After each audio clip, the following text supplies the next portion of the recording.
हरियाणा के मजबूत औद्योगिक आधार और निवेश अनुकूल नीतियों को देखते हुए कनाडा ने राज्य के साथ अपने आर्थिक और रणनीतिक जुड़ाव को और सुदृढ़ करने में रुचि व्यक्त की है। इससे जुड़ी आपको एक रिपोर्ट दिखाते हैं।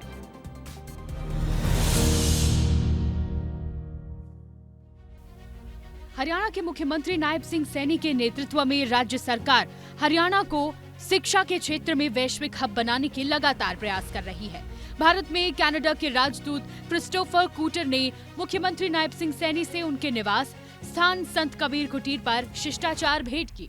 इस अवसर पर कनाडा ने हरियाणा राज्य के साथ शिक्षा, निवेश और तकनीकी सहयोग जैसे क्षेत्रों में सहयोग करने की इच्छा जाहिर की। कनाडा द्वारा हरियाणा में एक विश्वविद्यालय खोलने पर भी चर्चा हुई। बैठक के दौरान चर्चा की गई कि फास्ट ट्रैक सिस्टम के माध्यम से हरियाणा और कनाडा की निवेश प्रक्रियाओं को सुविधाजनक बनाया जाएगा। फास्ट ट्रैक सिस्टम से प्रक्रियाओं का सरलीकरण होगा। विभागों के बीच समन्वय लाने को लेकर चर्चा हुई। फास्ट ट्रैक सिस्टम से आवश्यक सेवाएं उपलब्ध होंगी और हरियाणा की तीव्र आर्थिक वृद्धि को लेकर भी चर्चा की गई। हरियाणा के मजबूत औद्योगिक आधार और निवेश अनुकूल नीतियों को देखते हुए कनाडा ने राज्य के साथ अपने आर्थिक और रणनीतिक जुड़ाव को और सुदृढ़ करने में रुचि व्यक्त की है। हरियाणा और कनाडा के बीच ये पहल राज्य में निवेश के नए द्वार खोलेगी, रोजगार सृजन को गति देगी और वैश्विक साझेदारियों को मजबूत बनाएगी।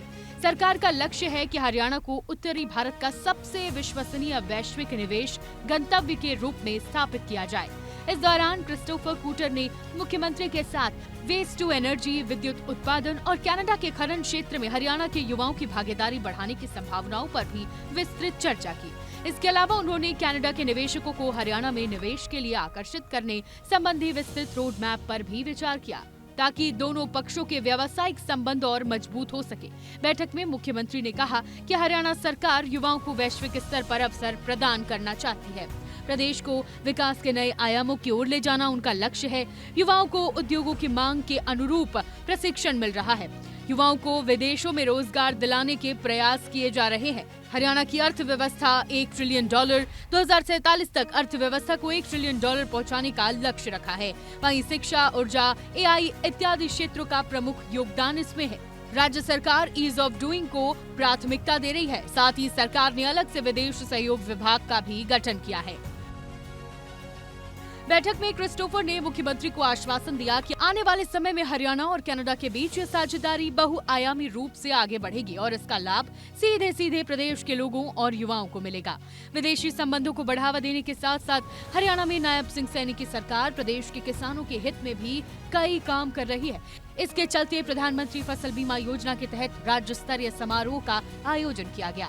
सीएम नायब सिंह सैनी के नेतृत्व में कृषि मंत्री श्याम सिंह राणा ने बतौर मुख्य अतिथि शिरकत की। उन्होंने बताया कि 1 दिसंबर से 7 दिसंबर तक फसल बीमा सप्ताह कार्यक्रम आयोजित किया जा रहा है, जिसकी शुरुआत नारायणगढ़ से की गई है। कृषि मंत्री श्याम सिंह राणा ने कहा कि मुख्यमंत्री के नारायणगढ़ हलके से फसल बीमा योजना अभियान की शुरुआत की गई है और पूरे प्रदेश में यह अभियान चलाया जा रहा है ताकि किसानों को फसल बीमा के बारे में जागरूक किया जा सके। कृषि मंत्री श्याम सिंह राणा ने कृषि संबंधी स्कीमों की किसानों को जानकारी देने के साथ साथ फसल बीमा सप्ताह के बारे में भी विस्तार से जानकारी दी। 1 तारीख से लेकर 7 तारीख तक तो बीमा योजना को प्रचारित करने के लिए समय लगा रहे हैं और इसकी शुरुआत हमने अपने मुख्यमंत्री जी हल्का नारायणगढ़ से शुरू करी। उनका निवास स्थान है, उसकी मैडम का निवास स्थान है यहाँ, तो यहीं से शुरू करना चाहिए था। यहीं से शुरू करी जाएंगे सारे प्रदेश में और किसानों को अनुरोध करते हैं कि बीमा उनकी फसल के लिए जैसे व्हीकल का बीमा जरूरी है, ऐसे किसान की कोई घाटा ना पड़े, नुकसान ना हो। बीमा तो उसलिए है भाई जो आपदा आ जाए, उसके लिए अगर आपको जब आ जाए उसके बाद कहें भैया हमने बीमा नहीं कराया, बड़ी गलती करी, वो ना बात, बीमा कराएं। हरियाणा सरकार प्रदेश के किसानों के लिए लगातार काम करती दिखाई दे रही है। सरकार का उद्देश्य साफ है कि किसान आगे बढ़े, क्योंकि प्रदेश की तरक्की में सबसे अहम भूमिका किसानों की है। लेकिन सरकार किसानों के साथ साथ हर वर्ग के उत्थान पर भी फोकस कर रही है। सरकार ने अब एक नया प्रयास किया है, जिससे कि सदन की सारी जानकारी अब सीधे जनता तक पहुंचेगी। मुख्यमंत्री नायब सिंह सैनी ने मंगलवार को हरियाणा विधानसभा द्वारा प्रकाशित पत्रिका सदन संदेश का विमोचन किया। सदन संदेश पत्रिका जनता और सदन के बीच संवाद का एक सशक्त सेतु बनेगा। ये पत्रिका न केवल विधानसभा की कार्रवाई, निर्णयों और विधायी प्रक्रियाओं को जनता तक पहुंचाने में मदद करेगी, बल्कि लोकतांत्रिक मूल्यों को सुदृढ़ करने की दिशा में भी महत्वपूर्ण भूमिका निभाएगी।